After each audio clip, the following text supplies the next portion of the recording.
Hello everybody. Next up we play host to Southampton. It's a lovely 3 p.m. Saturday kickoff, and it appears to be another quiet weekend for Pudding Mill Lane with the DLR shut between Stratford and West India Quay. Find another route if that's your usual way of getting there. Still, at least you'll be spared all the noises from the people who like ABBA. So, Southampton then. The words that leap to mind are, oh dear. They're in severe danger of breaking all sorts of records for being the worst team ever in the Premier League era. Their relegation after 31 games is already a Premier League record, and although they have 6 games left to amass the 2 points that would take them to 12 and make them officially not quite as bad as that Derby team that year, such has been their season, it would be no surprise to see them come up short in that respect. They've won just the twice all season, at home to Everton back in November and away at Ipswich at the beginning of February. Since beating Ipswich, the only point they've gained was in a 1-1 draw at home to Palace at the start of this month. Apart from that, it's been red ink all the way, with the 3-1 defeat to Spurs on 6th of April being enough to seal their fate. That defeat was also enough to seal the fate of manager Ivan Juric, who had taken over in December after the dismissal of Russell Martin. Juric's 18-month contract was clearly not enough to cover the twin embarrassments of being relegated and losing to Tottenham all at the same time, and he was sent on his way. They are currently in the caretaker hands of Simon Rusk, who is running the show with the assistance of Adam Lallana. It's Rusk's second spell with the brown coat, having taken charge for a week or two after the sacking of Martin back in December. They did some business during the recent window, but most of the deals appear to have been aimed at bringing in young talent who might be useful in next season's championship.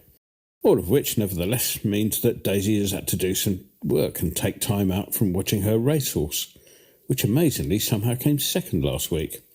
In all the shuffling of the deck, at least the arrival of Brazilian fullback Wellington Santos didn't cost them anything. It's the norm for Brazilian players to go by a single-word nickname, so one has to question the lack of imagination that prompted them to go for Wellington. But there you go. He arrived on the expiry of his contract with São Paulo, and after a month or so to acclimatise, he made his debut in the win over Ipswich, which is about as good as it's been for him. They definitely had one eye on the future in bringing in French under-18 defender Joachim Caillat, paying £5 million to French third division outfit Valenciennes in the process. He's yet to make an appearance in the first team, perhaps understandably given the gulf there must be between the French third tier and the Premier League. Incidentally, Daisy tells me that Valenciennes play in the Stade de Hainaut, meaning that in the unlikely event he gets selected this weekend, his family will have a quick journey along the central line to come and watch him. I wonder about that goal sometimes. Another who went straight to the academy setup was Nigerian ringer-striker Victor Udo, who arrived from Royal Antwerp for an undisclosed fee, which unusually appears to remain undisclosed. Again, don't expect to see him this weekend. The price for their most unusual signing must go to Japanese 18-year-old striker Rento Tokoka. Despite his name suggesting a loan deal, he's actually arrived on a permanent deal, his last team being Nisho Gauken High School, who wouldn't actually let him go to Southampton until he'd finished his homework in March. They did have a couple more loan signings. They went back to France to bring in Danish international Albert Greenback. The 23-year-old midfielder was another who made his debut in the away win at Ipswich, but his progress has been hindered by a tendon problem, and he's listed as being unavailable until further notice. Given Daisy's propensity for playing practical jokes on me, I did do a bit of my own research when she submitted the name Isit Furkan Malak as a loan signing, but yes, he's real.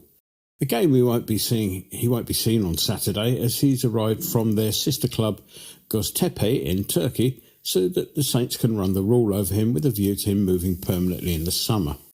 On the absence front, former Hammer Flynn Downs will be available once more after serving a ban for 10 yellow cards. There is a doubt over striker Paul Onuachu, whose ankle problem means he's only 50-50 for selection, whilst Charlie Taylor is also ruled out with a groin problem. Let's move on, shall we, to the wild and wacky world of association football. And whenever I'm short of a story for this section, I can always rely on the authorities to come up with something daft for me. Whilst everyone's getting ready for next year's World Cup, a row is already beginning to brew over the 2030 tournament. Although nominally to be held in Spain, Morocco and Portugal, the opening games of the tournament will be played in Argentina, Uruguay and Paraguay. Whilst that in itself is a little bit daft, there's at least an underlying reason, that being it's the celebration of the 100th anniversary of the first tournament in Uruguay back in 1930. And no, I wasn't there. It seems that's not good enough for the South American Federation CONMEBOL. They have decided that having the odd game over there is not enough and are arguing for an increase in the number of teams in the tournament to a whopping and ridiculous 64. I mean, next year's 48-team tournament will be bad enough, but 64? The thing about World Cup is that it's special, or at least it's supposed to be. A competition that takes forever to finish is likely to induce tournament fever in even the most ardent of watchers, something that the TV companies who are bankrolling the whole thing will note with interest. Neighbouring federation CONCACAF have already opposed the idea publicly, muttering some stuff about damage to football's ecosystem, whatever that is. Still, there's one thing of which we can be sure. If they do increase the number of teams, Scotland still probably won't qualify. And so to us. Well, I did say there was no way PGMOL were going to allow anything other than a home win last weekend. And my prediction was spot on, though frankly Liverpool get advantage from suspicious refereeing is never going to be the hardest prediction in the world for anyone to make, is it? Having watched the recording of the match back again, though, what struck me was how breathtaking one-sided the commentary was for their games. I mean, at the best of times, Carragher shows all the signs of possession of a room-temperature IQ, but stick him in front of a Liverpool match, and why on earth would you do that? And you start to become embarrassed for him. What's more disconcerting is the TV companies, and it's not just Sky, they just happened to be the broadcaster last weekend, their strange reluctance to look too closely at anything that might reflect poorly on their beloved team. Liverpool's first goal, for example. Now, whilst the scorer was in the clear, there was a player in the middle who appeared to have a leg offside as the ball was played in. Now, since the player took Todibo away from the eventual goal scorer, it was a clear case of the move requiring a VAR review. However, mysteriously, VAR looked the other way. Now, of course, it may not have been offside, but a quick check would have proved the matter one way or the other. As for why there wasn't a check, well, you'll have to draw your own conclusions on that one. As ever at Anfield, you just need to ask one question. What would have happened had it occurred at the other end? And yes, tiresomely, we all know the answer to that, don't we? As ever, the home side were employing the full range of gamesmanship tactics in order to protect their league. The best one being Van Dijk throwing a second ball back onto the pitch in order to delay a restart. If only the laws of the game allowed for a referee to caution a player for such an offence. Their winner came, of course, from a corner that shouldn't have been given, and in the aftermath of a two-handed shove from Van Dijk, which became, in the Yes Minister style of irregular verbs utilised by the media to avoid criticising this most bent of clubs, a little nudge. Even Carragher was eventually forced to acknowledge a spot of wrongdoing. It was noticeable that back in the studio, Roy Keane expressed surprise that the matter hadn't been referred to VAR, though he was quickly shushed lest anybody noticed. Overall, it was a decent performance, requiring only the efforts of an honest set of match officials to bring back a point or three, which makes it all the more annoying. As for Liverpool, well, it speaks volumes that, even in a season where they've got no real competition, they still need PGMOL assistance. Back to us, and on the injury front, it's the same three stuck back in the infirmary in the form of Antonio, Somerville and Cresswell, with everyone else available at the time of writing. There's been much speculation over whether or not it's time to give the BFG a start. Received wisdom is that the medical guys don't think he has a full 90 in him as yet, and that starting him from the bench would be the wisest move for the time being. Though one might also think that if you're actually going to start him against anyone, this weekend's opponents are as good as any. Which brings us on to the prediction.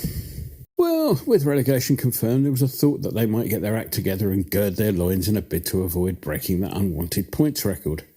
What then followed was a 3-0 home reverse to Villa. Yes, there was always our traditional reputation as the team you want to play when you have an unwanted sequence to end. But my view is that they've just about had it up to here with this season and just want to get to the end of it as soon as possible. With that in mind, and if the match officials can find it within themselves to apply the laws of the game rather than concentrating on game manipulation, I would think this one will go to form with 3 points coming our way. On that basis, the £2.50 I was going to use to buy Carragher a brain cell to keep his existing one company will instead be going on a wager for a home win. Let's not get carried away. Call it 2-0 to us, Mr. Winston, shall we? Enjoy the game.